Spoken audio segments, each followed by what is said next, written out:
Maya po oras kabaler.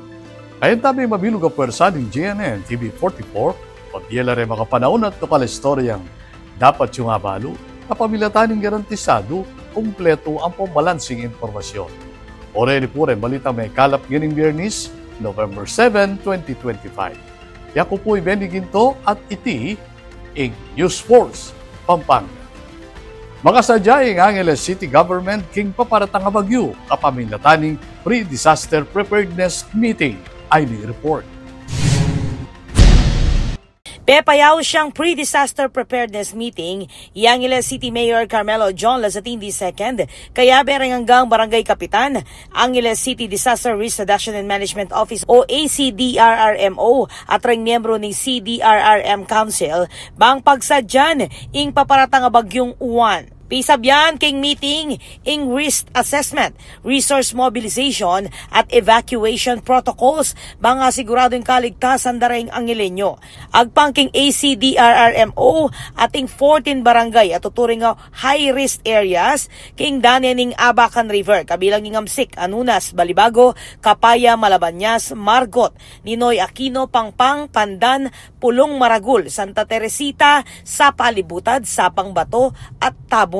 Agpangkang Mayor John, safety first. In command center, makabuklat siyang 24/7 at makasadyang mamiyesaup nung kailanganan. Gawa ka nung preemptive actions kareng lugal, peligroso.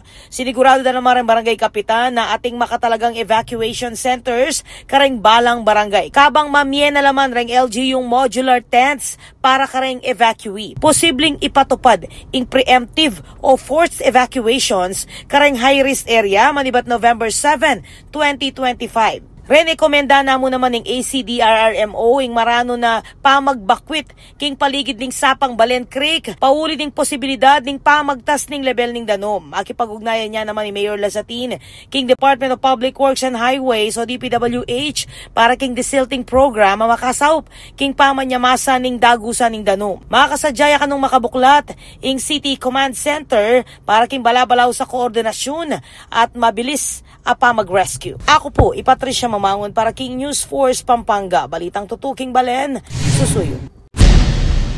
Agpang king PSA, mi babaeng bilang dareng alang obra king Pilipinas kumpara inyang milabas sa banwa. Ay ni-report. Mi baba ing bilang darengalang obra king bansa king 1.96 million inyang September 2025. Ibat king 2.03 million inyang August. Agpang king kabayong labor force survey ning Philippine Statistics Authority o PSA a pepalwal inyang November 6, 2025. Makanyan man sinabi ng PSA Chief at National Statistician Claire Dennis Mapa na bagyang mas mitas pa mo rin iti kumpara king 1.89 million na mitala king kaparehong bulan ninyang 2024. Mitalay nga employment rate king 3.8%, mas mababa kesa king 3.9% inyang August, inya mo bagyang mas mitas kumpara king 3.7% inyang September 2024. Samantala, mi baba ing labor force participation rate king 64.5%, ibat king 65.1% inyang milabas sa banwa. Agpang kang Mapa maabot king 49.60 million ing bilang dareng ating obra inyang September, mas mababa king 494,000 kumpara king August at 270,000 na mas mababa kumpara inyang milabas a banwa. Peka maragula pa magtas king empleyo amitala king construction sector, tinokyaning aquaculture, accommodation at food service, human health at social work at agriculture at forestry. King kabilugan, 61.3% darang empleyado. Ing underemployment rate, mitalaya king 11.1%. Bagyang mitas, ibat king 10.7%. Inyang August, inyang mo mas mababa, king 11.9%. Inyang milabas abanwa. Ako po, Patricia Mamangon para King News Force Pampanga. Balitang tutuking balen, susuyo. 70 na kamag-aral tinanggap yalungan at gamit. Iba't karing empleyado at opisyal ng City Government ng San Fernando. Pakibaluan tamo yung programa king syudad, king report ay ni. Pagselebra ning City Government ng San Fernando ang 2025 Employees Outreach Program inyang November 6 kaya Heroes Hall kayagnan ning mumunang paruminggo ning Children's Month at kayaldawa na pang Mayor Vilma Caluwag. 70 kaya nakang magaral iba't king Early Childhood Care Development o ECCD program ning syudad ning tinanggap hygiene kits, pialungan at water tumblers at donasyon iba't karang empleyado at opisyal ning City Government. King mensahe pasalamat kay Mayor Caluwag karang hanggang empleyado at opisyal asinaup king programa at dinikdik king ulaga ning pamamie. Tinagon king aktibidad din na Vice Mayor Aurelio Brands Gonzales at ring konsehal Adina Noel Tulabot, Reggie G4 David, Jay Cuyugan, Mark Joseph Carion at Elmer Benco. Kabilang naman karang kinilala king karelang suporta din na Councilors Harvey Kiwa, Tino Dizon, Ati K. Pineda, Angelo Hizon Jr. at Jason Castro Sikat. Highlight mo naman Keti ing pamamiyak cash gifts, pamangan at parlor games para karaing kayanakan king pamagisan metong a fast food chain. Meging makabaldugan ning selebrasyon na iti para kang Kaluwag. Apeg celebran mo naman ning kayang Aldo ning Kebaytan o birthday. Kaya bereng kayanakang Fernandino, ring karelang pegari at ring opisyal ning syudad. Ako po, Patricia Mamangon para king News Force, Pampanga. Balitang totoo, King Balen, susuyo. At yung pa mga paling balita, king pa magbalik ming News Force, Pampanga.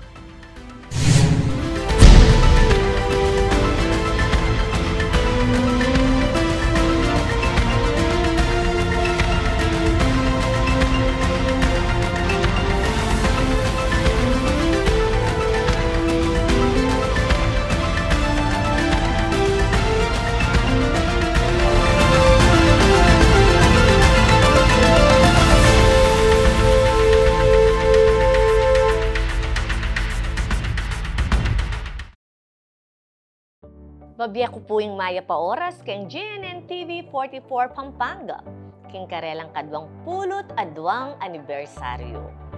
Ing GNN TV 44 o ing dating Infomax Channel 8, ami bayit keti king siyudad San Fernando inyang 2003, ing menimuna at hanggang ngeni, manatili king pamamaya makabaldugan at maulagang balita para karing kapampangan gamit ing amanong siswan. Magsilbiya pong tete ing istasyon ban ipayabot karing kabalen ding maulagang impormasyon at dapat tamong abalo king patas at balansing paralan.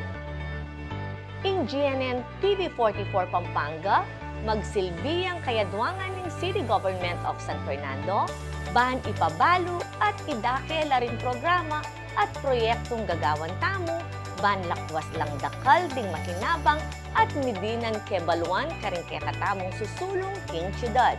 Pasibayo, happy 22nd anniversary GNN TV 44 Pampanga. Isunduyo sa ingustong pamagbalita para karing Fernandino, para karing Kapampangan. Luwid ya ing istasyon para karing Kapampangan.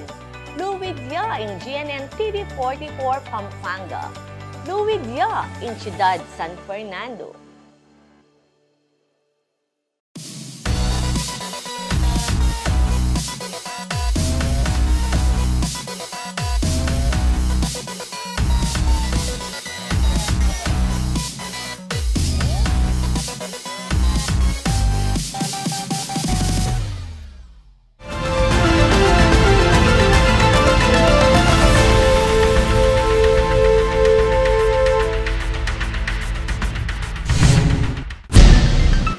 Hindi pa rin balitang dapat tamong tutukan.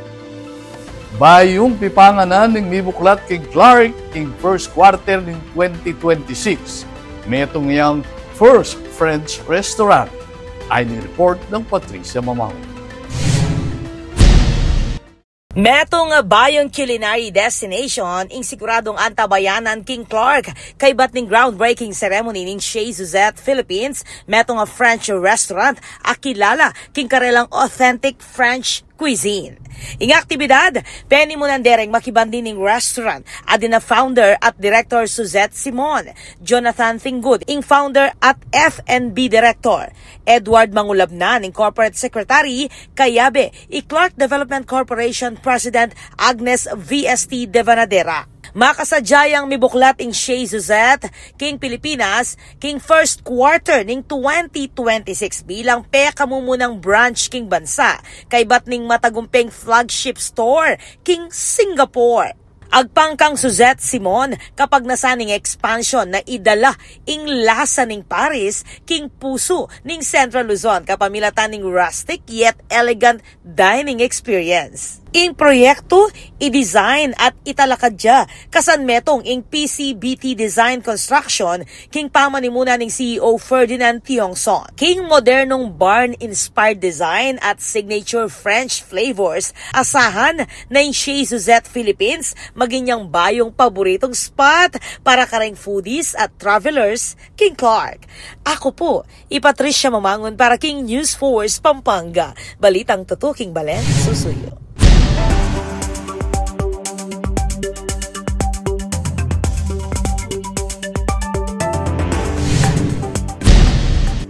Kaya katamang pakibaluan ng bili ng panahon king lalawigan, kilom ng 24 oras. Mamapekto ang Northeast Monsoon o ang anging amihan king extreme northern Luzon, inya naman makaranas sa marimla at malulamo panahon at biglang pamanuran. King Luzon, masanting ang panahon dapat mapali at malisangan, pauli ng easterlies o ang anging manibatan king dagat Pasipiko. King Visayas at Mindanao, asahan mo naman ang masalang panahon, liban mo king localized thunderstorms. Samantala, king babante na tropical storm kinwal ng Philippine Area of Responsibility at Chuya king dayong 1,525 kilometers east of northern Mindanao ang magdalangangin na 95 to 115 kilometers per hour. Papunta naman king direksyon na northwestward king bilis sa 10 kilometers per hour. Agpangkipag-asa, malyari ang lungog king par ganing bengi o bukas sabak. Lalo ya pang sika niti, kalublaking Philippine Area of Responsibility.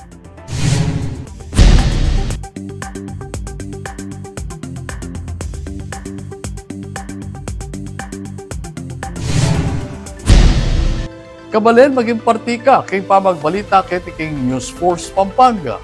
Nanumang kaganapan, isyo reklamo king kay lugal, malyari mong ikwento isumbong kapamilatan na rin numerong mayakit king kay screen.